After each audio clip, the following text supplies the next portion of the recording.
Hello दोस्तों, code for job channel में आपका स्वागत है। मेरा नाम नीरज है। आज हम लोग देखेंगे इफ एल्स स्टेटमेंट। इससे पहले शुरू करने से पहले मैं आपको कुछ बताना चाहूँगा। ये 90 डेज का जॉब ओरिएंटेड कोर्स है जिसमें मैंने एसक्यूएल सर्वर, एचटीएमएल और सीएसएस कंप्लीट करा दिए हैं। जो कोई भी पहली बार इस वीडियो को या इस चैनल को देख रहा है, प्लीज़ चैनल को सब्सक्राइब कीजिए और वीडियो को लाइक कीजिए। और जो 90 डेज का कोर्स ज्वाइन करना चाहते हैं वो प्लेलिस्ट में जाके या डिस्क्रिप्शन में जाके प्लेलिस्ट का लिंक मिल जाएगा। वहां से आप प्लेलिस्ट में डे 1 से शुरुआत कर लीजिए, है ना। अगर आपको एज ए सॉफ्टवेयर डेवलपर बनना है, अगर आपको H T M L C S S आती है तो कोई नहीं, आप डेटाबेस से शुरू कर लीजिए। आपको एसक्यूएल सर्वर आता है तो फिर आप सी शार्प से शुरू कर लीजिए, है ना। ये मेनली जो कोर्स डिजाइन है वो 90 डेज जॉब ओरिएंटेड, जो बंदे हैं जिनको जॉब नहीं मिली है या जो अदर फील्ड्स में जॉब कर रहे हैं जैसे कॉल सेंटर या फिर सपोर्ट में, उनको एज ए डेवलपर जाना है तो उनके लिए ये कोर्स है। साथ में ये कोर्स उनके लिए भी है जो मशीन लर्निंग सीखना चाहते हैं using dot net, using C sharp dot net. तो आगे चल के इसी को मैं कंटिन्यू करके एम एल डॉट नेट सिखाऊंगा, है ना। तो बढ़िया से आप समझ लीजिए, बेसिक स्ट्रक्चर अभी मैं समझा रहा हूँ। इसके बाद में एडवांस सी शार्प में समझाऊंगा और उसके बाद में फिर मैं मेरा कोर्स दो में डिवाइड हो जाएगा।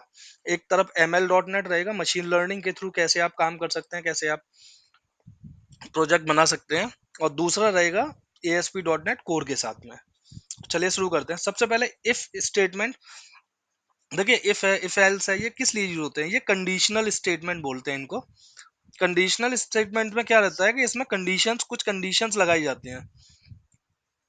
जैसे कि अगर आपको कुछ भी इक्वालिटी, जैसे मैं करता हूँ, ये तो इसका सिंटेक्स हो गया। ये है जैसे स्टार्ट है, प्रोग्राम स्टार्ट हुआ, कंडीशन दी कि यदि if condition is true then the statement is executed, और condition is false then the statement is end, है ना। तो चलिए एक प्रोग्राम मैं आपको बना के समझाता हूँ बढ़िया से, जिससे कि आपको ठीक से समझ में आए। तो हमारे पास एक नंबर है, इंटीजर नंबर। ये एक डेटा टाइप है इंटीजर टाइप का, जो मैंने प्रीवियस वीडियोस में समझा चुका हूँ। तो आप अगर वो वीडियो नहीं देखी है तो उन वीडियो को प्लीज देख लीजिएगा, है ना।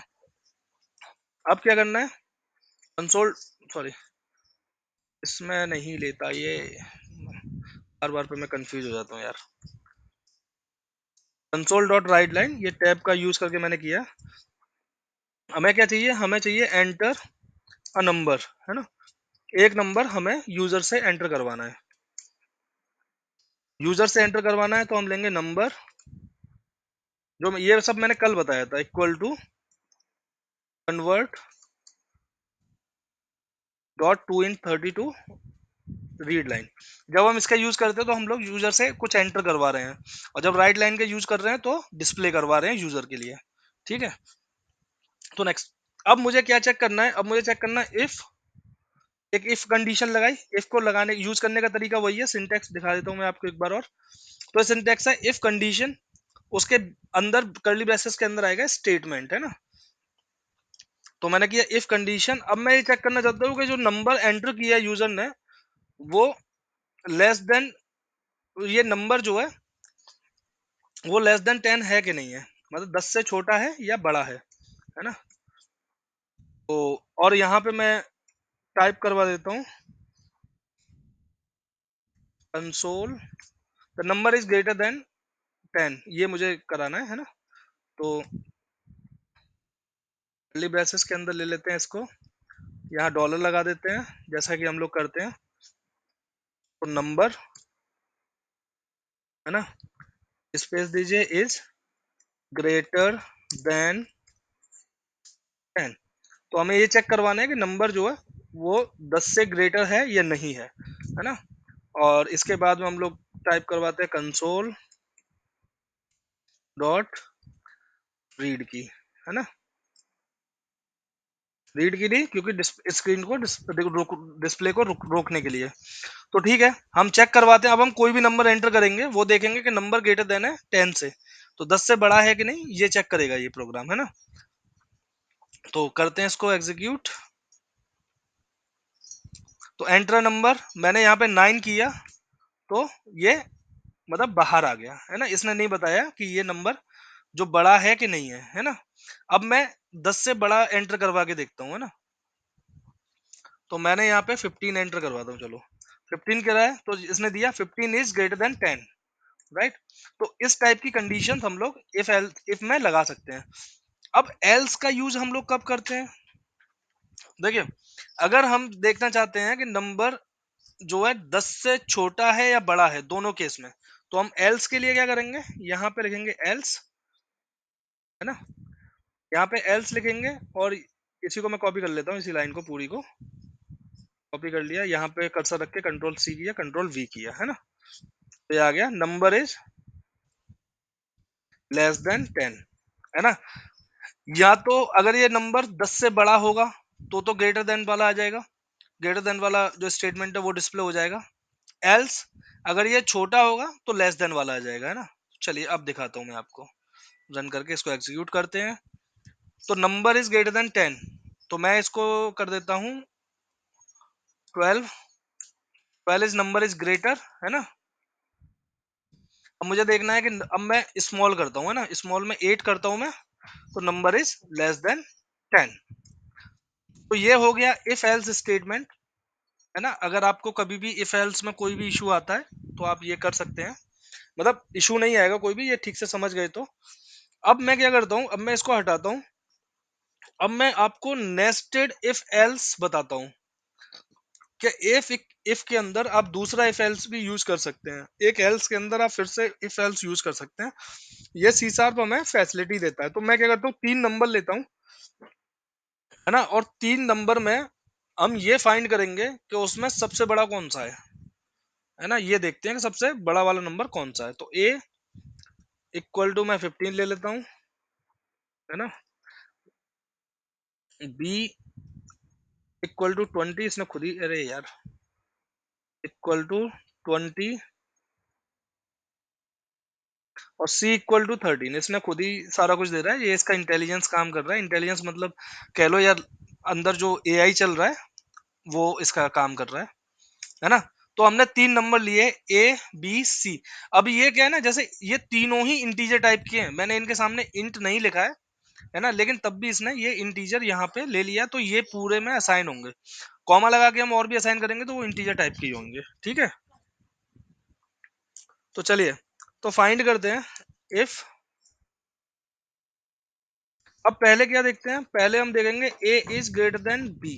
अगर ए बी से ग्रेटर है तो हमें क्या फाइंड करना है, हमें तीनों में सबसे बड़ा देखना है। ए इज ग्रेटर देन बी, तो अब हम क्या करेंगे, इफ इफ स्टेटमेंट लिया और इसने खुद ही दे दिया C is A is greater than C. अब ये दोनों कंडीशन होनी चाहिए। अगर ए बड़ा होगा तो ए मतलब बी से भी बड़ा होना चाहिए और सी से भी बड़ा होना चाहिए, दोनों से बड़ा होना चाहिए। दोनों ही कंडीशन आ गई। ए अगर बी से बड़ा है तो ये अंदर जाएगा और चेक करेगा कि ए सी से बड़ा है कि नहीं है ना?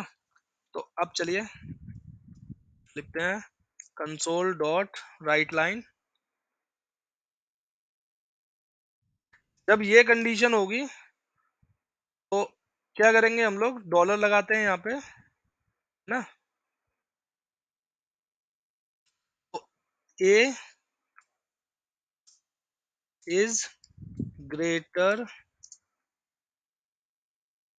ए इज ग्रेटर, है ना? देन नहीं लगाएंगे, ए इज ग्रेटर है क्यों, दोनों ही केस में ये ए ग्रेटर है। अगर हम यहाँ पे करते हैं एल्स, है ना, या तो ये ग्रेटर होगा जब ए या इससे बड़ा है, तो ए इससे, अगर ये सी से छोटा है, मतलब बी से बड़ा है लेकिन सी से छोटा है, तो ये एल्स पार्ट में चला जाएगा। ये वाला जो, देखिए ये इफ एक सेपरेट हो गया, ये आउटर इफ हो गया, और ये हो गया इनर इफ। इसी को बोलते हैं nesting, nesting of if else, है ना? यहाँ पे कर देते हैं console, sorry, console dot right line, है ना? तो अब जब ए बड़ा नहीं है तो फिर बड़ा कौन सा होगा, बड़ा होगा सी। मैं बताता हूँ कैसे बड़ा होगा सी, है ना? पहले एक बार इसको लिख दें, दो सी इज ग्रेटर, है ना? देखिए कैसे, ये कंडीशन कैसे है, ए ए बी से बड़ा है ना, और ए सी से छोटा है, तो सबसे बड़ा कौन सा हो गया, सी हो गया, तो सी का केस यहाँ पे आ जाएगा, एल्स सी इज ग्रेटर, है ना, सी ग्रेटर होगा। तो ये इफ एल्स ये वाला जो स्टेटमेंट है ये हो गया खत्म, है ना। अब चलते हैं इसके नेक्स्ट पे। नेक्स्ट पार्ट में क्या रखेंगे हम लोग, एल्स, है ना। अब हम लोगों ने एल्स की कंडीशन रख ली है। एल्स के अंदर लिया। अब एल्स के अंदर क्या करेंगे, इफ, अब हमने सी को चेक कर लिया, बी ए को चेक कर लिया, अब हम बी बी को चेक करते हैं। या तो ए बड़ा होगा, अब बी इज ग्रेटर देन किससे होगा, सी से, है ना। इफ मतलब एल्स के अंदर भी हमने इफ लगा के दिखा दिया, तो लार्जेस्ट नंबर यहाँ पे कौन सा होगा, यहाँ पे होगा बी। इसको मैं कॉपी करता हूँ और इसको मैं टाइप करता हूँ बी, बी इज ग्रेटर। तो इसमें बड़ा कौन सा हुआ, अब हुआ बी, बी जो है बड़ा हुआ, है ना। एल्स, ध्यान रखना ये जो एल्स है ना, ये इस वाले इफ का है, ना कि ऊपर वाले का, है ना। तो अब इसमें कौन सा बड़ा कौन सा होगा दिखाने के लिए, सी वाला होगा, है ना।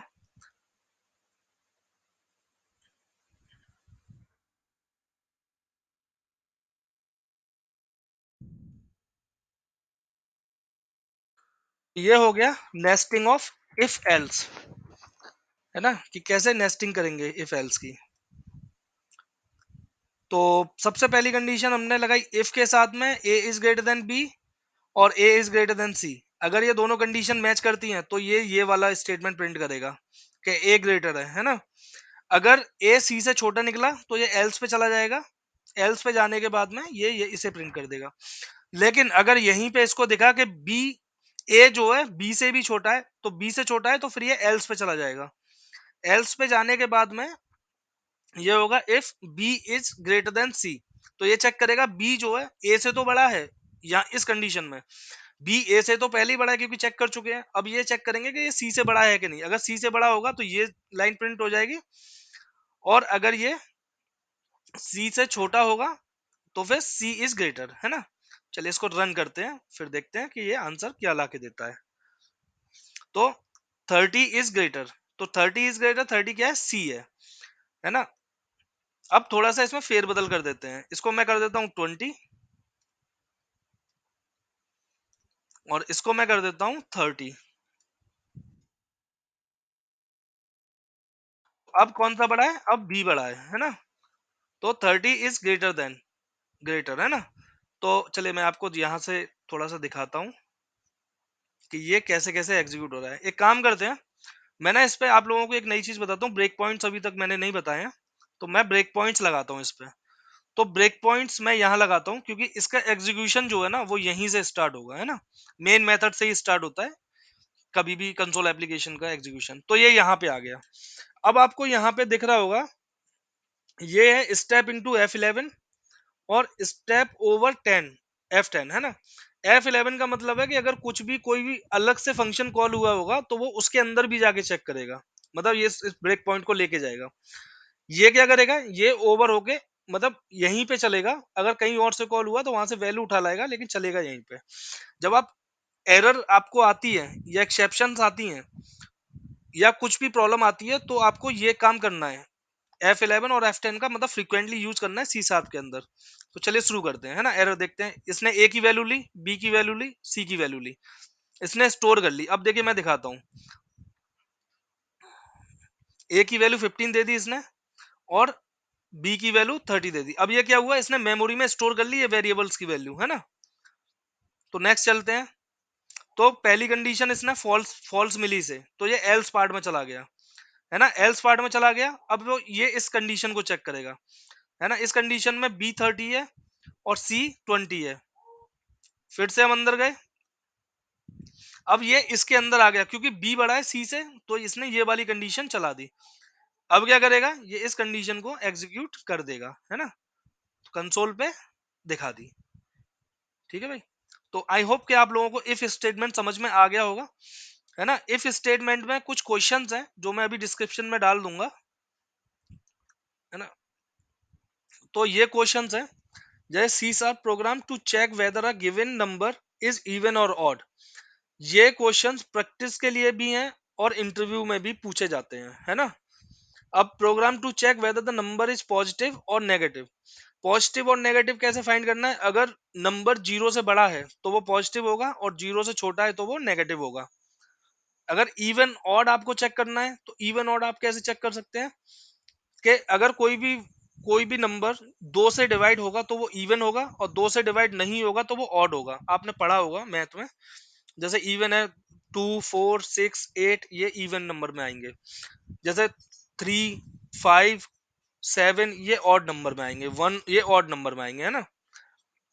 अब सी सा program to find the largest of the two number. तीन का मैंने बता दिया, दो का आप देख लीजिएगा। एक एक ये है कि स्वैप टू नंबर्स। जैसे दो नंबर दिए हैं, ए इक्वल टू 30 है, बी इक्वल टू 20 है ना। अब हो ये जाए कि ए इक्वल टू 20 हो जाए और बी इक्वल टू 30 हो जाए, तो ये नंबर स्वैपिंग हो गया, इसको स्वैपिंग बोलते हैं। तो ये स्वैप करके आपको दिखाना है, ये बेसिक है, इसमें इफ एल्स का यूज नहीं होगा। अब program to check if a number is divided by two और नॉट। अब ये चेक करना है कि नंबर जो है वो दो से डिवाइड हो रहा है कि नहीं हो रहा है ना। तो ये भी आपको चेक करना है। ये 5 प्रोग्राम है, ये आप बनाइएगा प्रैक्टिस के लिए, बहुत अच्छा है। ये बना लेंगे तो आपका इफ एल्स कंप्लीटली खत्म हो जाएगा, है ना। तो आज के लिए बस इतना ही। इफ एल्स हो गया, कल से हम लोग स्विच स्टेटमेंट पढ़ेंगे। पहले मैं आप लोगों के एकदम जो बेसिक है और लॉजिक है ना। जैसे अभी क्या है ना, जैसे आप नए नए, जैसे अगर आप बीटेक पास आउट हुए हैं, नए नए, या कभी कोडिंग नहीं की है, तो भाई दिमाग उतनी तेजी से नहीं चलता। लेकिन जब आप प्रोग्राम प्रैक्टिस करते हैं ना, तो आपका दिमाग बहुत तेजी से चलता है। और एक बार आपने प्रोग्राम समझ लिए, लॉजिक समझ लिए, देखिए हर चीज आपको गूगल पे मिल जाएगी, लेकिन लॉजिक आपको अपने दिमाग से खुद बनाने पड़ेंगे।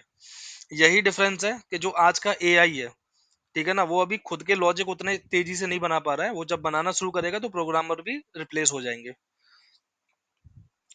तो बस इतना सा डिफरेंस है कि अभी आप लॉजिक लगा सकते हैं, तो अपने लॉजिक का यूज कीजिए और इनको, इन प्रोग्राम्स को बनाइए। पहले ट्राई कीजिएगा बिना देखे, है ना। अगर आपको नहीं आता है तो आप गूगल कर लीजिए, अगर समझ नहीं आ रहा है तो आप टेलीग्राम ग्रुप में मैसेज डाल दीजिए, है ना। फिर मैं आप लोगों को समझाऊंगा। टेलीग्राम ग्रुप का लिंक मैंने वीडियो डिस्क्रिप्शन में दे दिया है। तो मिलते हैं नेक्स्ट वीडियो के लिए, नेक्स्ट वीडियो पे। तब तक के लिए have a great day. Thank you for watching.